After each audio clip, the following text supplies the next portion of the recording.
जे काही सांगितलंस ते मी सगळं ऐकलंय.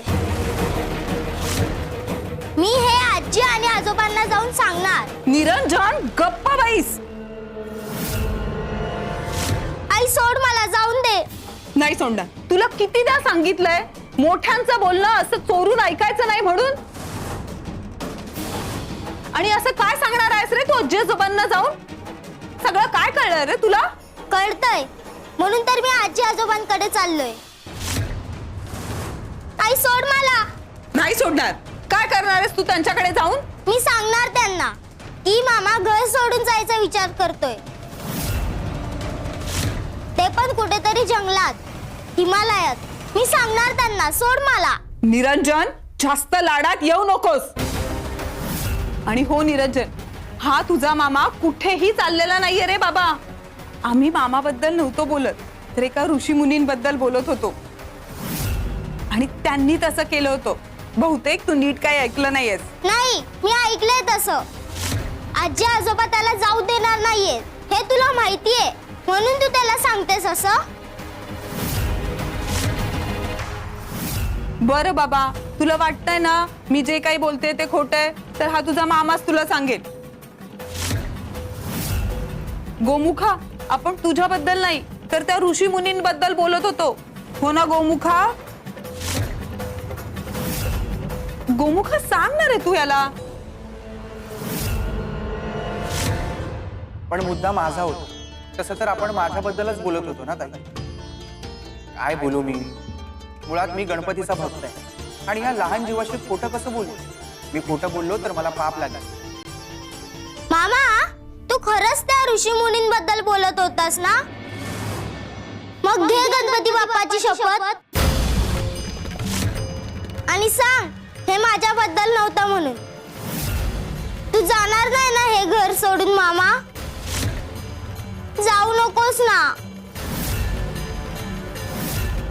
बास झाला निरंजन. आता आता शांत बसला नाहीस ना तर याच काठीने तुला चांगला चोप देईन मी.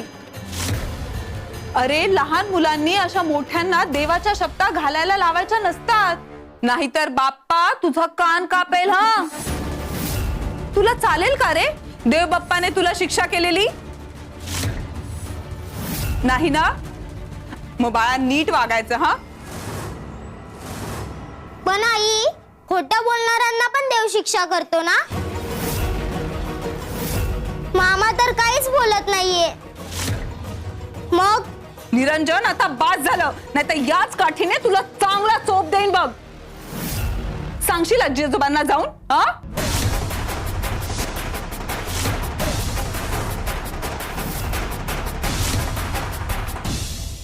माझ्या पालवीचं लग्न जुळत नाहीये. का?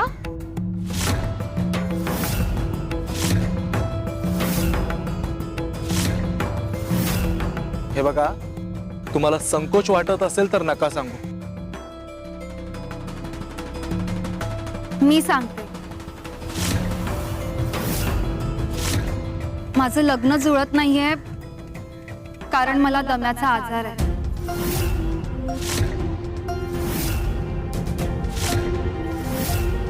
आणि हे सत्य मला कोणापासूनच लपवायचं नाहीये म्हणून सांगते.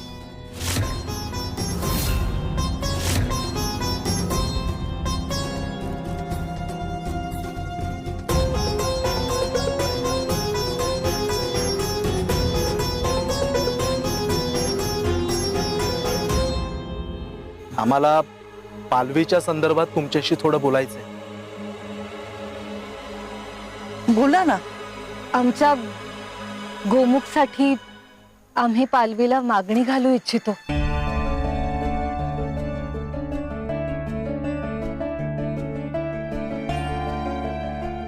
आमच्या कुटुंबात पालवी खूप सुखी राहील ह्याची मला खात्री आहे. तुमच्याबद्दल ऐकून आहोत आम्ही, पण असं अचानक? आम्हाला सून म्हणून तुमची मुलगी आवडली आणि आत्ताच तुम्ही म्हणाला होतात की खंडोबा सगळ्यांची चिंता दूर करतो. अहो मग खंडोबाने चिंता दूर केली की. स्वामींनी आम्हाला सांगितलं होतं की इथे नित्य खंडोबाच्या दर्शनाला यायचं.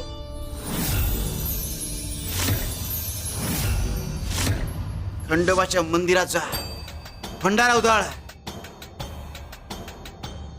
पुढचं सगळं खंडोबा पाहून घे. म्हणजे हे लग्न जुळावं ही स्वामींचीच इच्छा आहे. स्वामींची इच्छा तीच माझी इच्छा.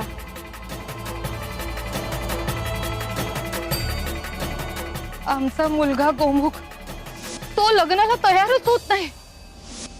हो, पण तुम्ही पहिला तुमच्या मुलाला माझ्या आजाराबद्दल सांगा. अहो पण तुमचा मुलगा तयार होईल का या लग्नाला?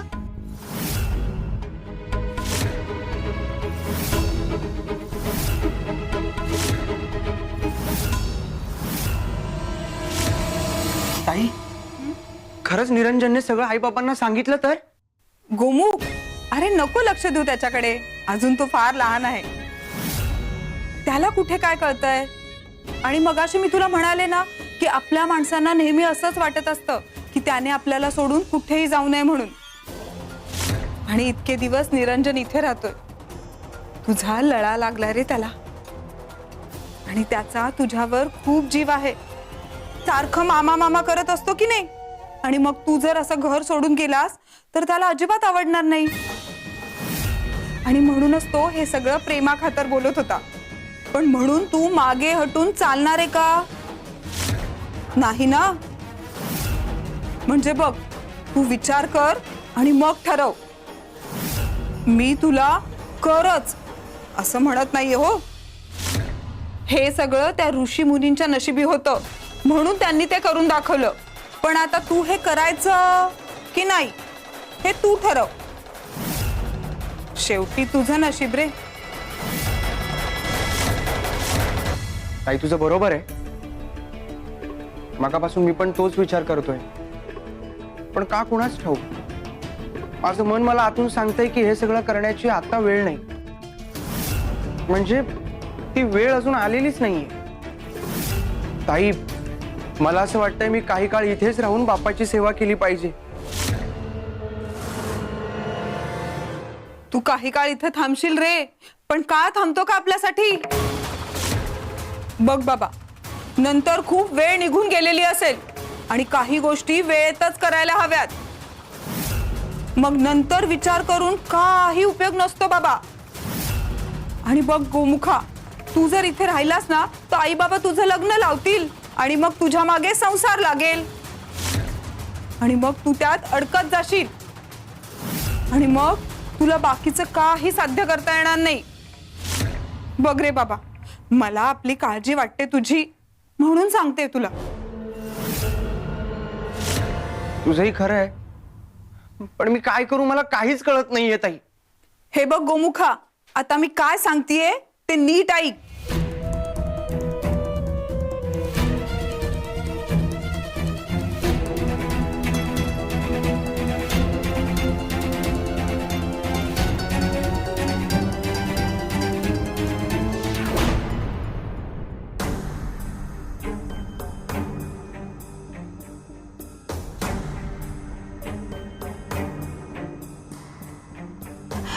स्वामी, तुम्ही हे फूल एवढं जपून का ठेवलंय?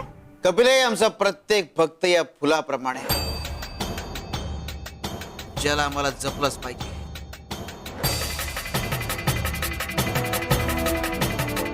फक्त गणपतीची भक्ती करत असला काय किंवा इतर कोणाची, शेवटी ते आमच्यापर्यंत पोहोचणारच आहे. गोमुखा, काही लोक तुझं मन भरकटवण्याचा प्रयत्न करतायत, पण आमचं लक्ष आहे योग्य वेळ आली की आम्ही त्यांना धडा शिकवूच.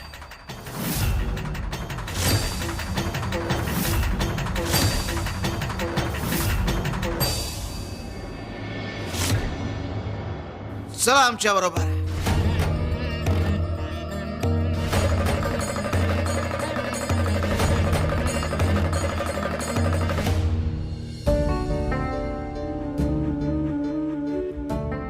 गजाबा गजाबा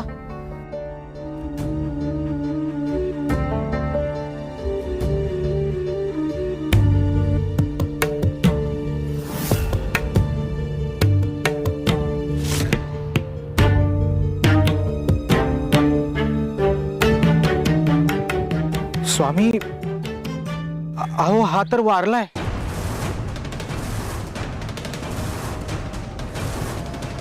स्वामी स्वामी हा गजाबा हा गेली अनेक वर्ष इथे बसूनच भिक्षा मागायचा. आज तो मृत्यू पावला. माणूस गरीब असो अथवा श्रीमंत, मृत्यू अटाळे. पण याचा मृत्यू हा असा गरिबीत नाही तर ऐश्वर्यात आणि अजून काही काळ जगून झाला असता. स्वामी म्हणजे सांगतो, पण त्याआधी याला पोचवायची व्यवस्था करा. हो स्वामी.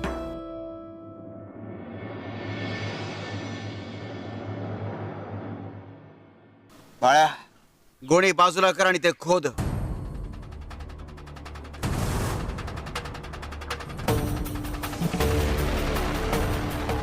जशी आज्ञा स्वामी.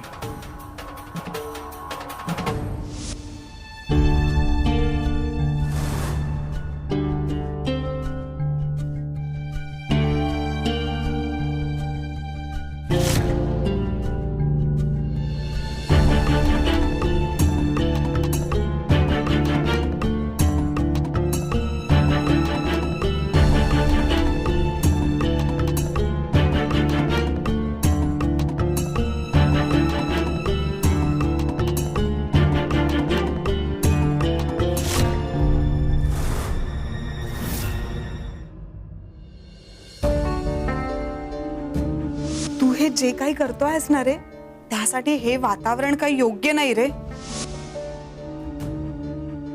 मुळात या सगळ्या गोष्टी लिहायला, सुचायला, रचायला शांतता आणि एकांत लागतो हो.